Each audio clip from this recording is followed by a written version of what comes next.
صافی صاحب کی طرف جائیں گے. صافی صاحب, یہ ایسا دنیا میں کوئی قانون موجود ہے کہ آپ کسی کو گرفتار کر لیں بے شک آپ کے پاس اس کے حوالے سے ثبوت نہ ہو, اس خدشے کے پیش نظر کہ یہ شخص ٹیمپرنگ کر سکتا ہے؟ آپ کے خیال میں کیا نیب پورے سسٹم پر سوال اٹھا رہا ہے؟ وہ سسٹم پہ سوال اٹھا رہا ہے یا نہیں, لیکن میرے خیال میں کہ اتنے ہمارے وزیر اعظم نے یو ٹرن نہیں لیے ہوں گے جتنے کہ ہم نے نیب سے متعلق یہ سوال ڈسکس کیے ہیں رپورٹ کارڈ میں, اور جتنی مرتبہ ہم اس پہ بات کر چکے ہیں. اور اگر 100 مرتبہ یہ پوچھا جائے گا, 1,00,000 مرتبہ یہ پوچھا جائے گا, تو ہمارا وہی ایک جواب ہوگا, کیونکہ اس معاملے پہ میں یو ٹرن لینے والا نہیں ہوں. اگر کسی کو اس سے اختلاف ہو تو وہ بات کرے. میرے خیال میں تو ہمارے رپورٹ کارڈ کے اس میں بھی ایک عمومی اتفاق اس بات پہ پایا جاتا ہے, جو بار بار, جو کم از کم 1,000 مرتبہ ہم نے اس سوال کو ڈسکس کیا ہے.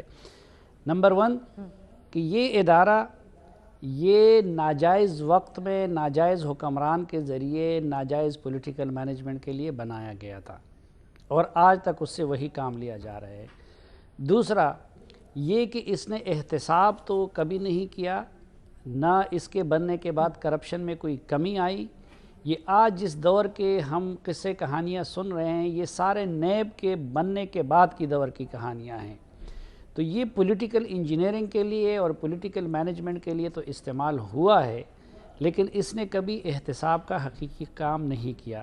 میرے خیال میں اس پہ بھی ہمارے ہاں ایک عمومی کنسنسس پائے جاتے ہیں, اور اگر اس پہ کسی کو ڈیبیٹ ہو تو میں اپنی طالب علمانہ گزارشات ان کے سامنے رکھ سکتا ہوں.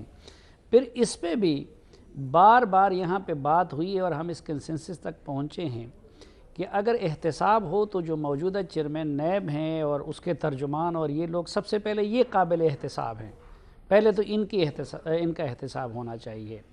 پھر ایک اصولی بات یہ کہ دیکھیں, اس طرح کے ادارے یہ ڈٹرمن ہونا چاہیے کہ یہ خود کوئی جوڈیشل ادارہ ہے یا کہ یہ تحقیقاتی ادارہ ہے. تو تحقیقاتی ادارے تو پاکستان میں آلریڈی بہت ہے. آپ FIA کو اسٹرینتھن کریں, آپ کے ہاں اینٹی کرپشن ہیں, آپ کے ہاں انہوں نے تو صوبے میں بھی ایک احتساب کمیشن الٹا بنا دیا تھا. پھر الٹیمیٹلی اس کے جتنے بھی یہ لوگوں پہ الزام لگا لیتے ہیں, پہلے یہ ہوتا ہے کہ اس کا ترجمان رات کو اخبار نویسوں کے ساتھ بیٹھ کے مختلف 5 اسٹار ہوٹلوں میں جس کو نشانہ ان کو خبریں فیڈ کر دیتے ہیں کہ جی فلاں کو پکڑا جا رہا ہے, فلاں کے خلاف انکوائری ہو رہی ہے. پہلے وہ ان آفیشیل کریکٹر اسیسینیشن ہوتی ہے. اس کے بعد پھر اس بندے کو بدنام کر دیا جاتا ہے کہ اتنے ارب کی کرپشن ہے, اتنے اس کی ہے. اس کے بعد اس کو پکڑا جاتا ہے, پھر انکوائری ہوتی ہے. اچھا 90% سے زیادہ فیصلے آگے سپیریئر جوڈیشری میں جا کے اس بندے کو بری کر دیا گیا ہے. وہ جو بدنامی ہوئی ہے, جو بچوں سے اس کو محروم رکھا گیا ہے, اس کو جیلوں میں سڑ دیا گیا ہے, اور ماضی میں آپ کو یاد ہوگا 6x6 میں لوگوں کو رکھا جاتا تھا اسی ٹھنڈے موسم میں, تو وہ سب کچھ پھر ریورس ہو جاتا ہے. سوال یہ کہ اس کی تلافی کون کریں.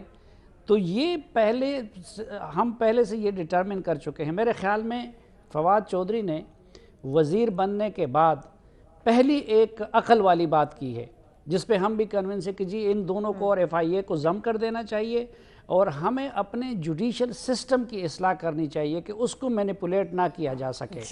تو جب یہ بات ہے تو پھر بار بار اس کو چھیڑنے کی کیا ضرورت ہے. ہمارا ایک وہ سٹیٹڈ موقف ہے, اس میں سے اگر کسی کو اختلاف ہو یا کوئی نئی چیز آ جائے تو اس پہ ہم بات کر لیں گے. نہیں جی نہیں کو آپشن صاحب بالکل, اس پہ ہم بارہا بہت دفعہ گفتگو کر چکے ہیں, اور یہی خیالات آپ لوگوں کے.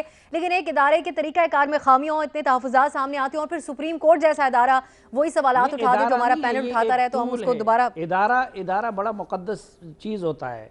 یہ ہم ہر چیز کو ادارہ بنا دیں تو نیب ادارہ نہیں ہے, یہ ایک ٹول ہے ٹھیک پولیٹیکل مینجمنٹ. بالکل ٹھیک. نہیں کو آپشن آپ کا, صافی صاحب آپ کا آ گیا.